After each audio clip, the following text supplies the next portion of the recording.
اعوذ باللہ من الشیطان الرجیم بسم اللہ الرحمن الرحیم۔ غزوہ تبوک میں پیچھے رہ جانے والے 3 صحابہ کے واقعے کا تذکرہ چل رہا ہے۔ آپ صلی اللہ علیہ وسلم نے مسلمانوں کو ان حضرات سے مقاطعہ کا حکم دیا، اور یہ مقاطعہ سوشل بائیکاٹ ایک طرح سے اللہ کی خاطر تھا، دین کی خاطر تھا، اللہ کے حکم کی وجہ سے تھا۔ دینی معاملات میں اس طرح کے قطع تعلق کی اجازت ہوتی ہے۔ اس طرح سے 50 راتیں گزر گئیں۔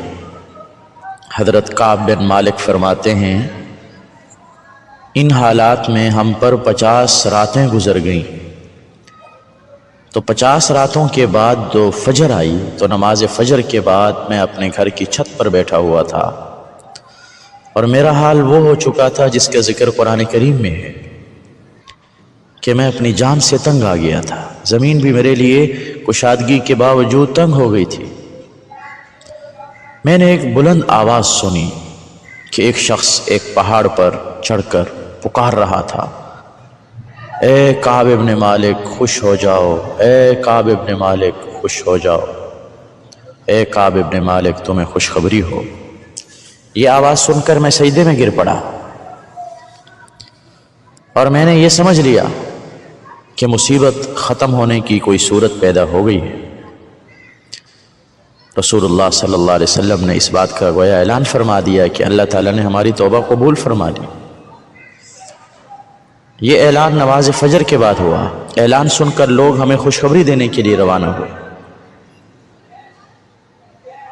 کچھ لوگ اپنے گھوڑے پر سوار ہو کر میری طرف آئے، کچھ پیدل آئے، لیکن قبیلہ بنو اسلم کے ایک شخص دوڑ کر پہاڑی پر چڑھ گئے، اور انہوں نے پہاڑ سے یہ آواز لگائی کہ خوشخبری ہو، خوشخبری ہو۔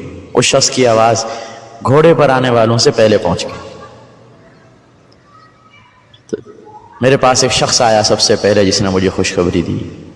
میں نے اپنے کپڑے اس کو خوشی میں اتار کر دے دیے،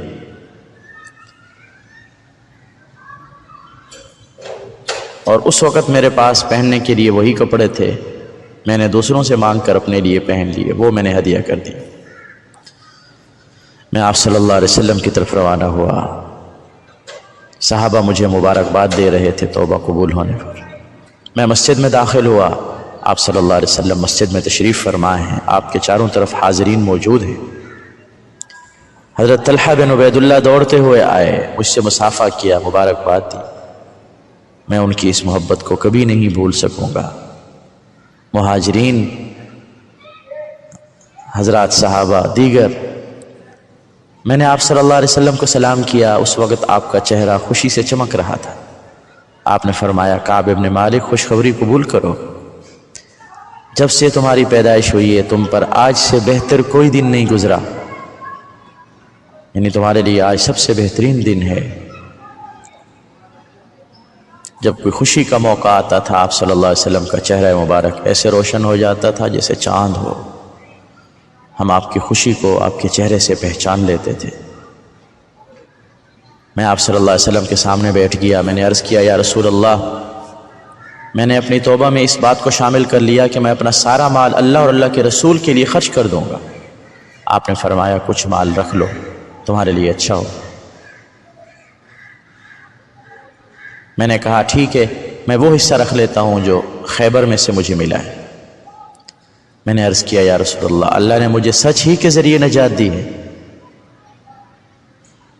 سچ بولنے کے نتیجے میں مجھے یہ عزت ملی ہے، تو جب تک میں حیات رہوں گا میں ہمیشہ سچ بولوں گا، کبھی بھی سچ سے پیچھے نہیں ہٹوں گا۔ حضرت کعب بن مالک فرماتے ہیں میں آج بھی اسی چیز پر قائم ہوں، میں نے کبھی بھی جان بوجھ کر جھوٹ نہیں بولا۔ جب وہ یہ واقعہ بیان فرما رہے تھے مجھے امید ہے کہ اللہ مجھے آئندہ بھی جھوٹ سے محفوظ رکھیں۔ تو اللہ رب العزت نے سچ بولنے کے نتیجے میں ان کو کیسی عزت عطا فرمائی۔ ہمارے لیے بڑا سبق ہے اس میں۔ آپ صلی اللہ علیہ وسلم نے فرمایا علیکم بالصدق، سچ کو لازم پکڑو، کیونکہ سچ نجات دیتا ہے اور جھوٹ ہلاک کر دیتا ہے بندے.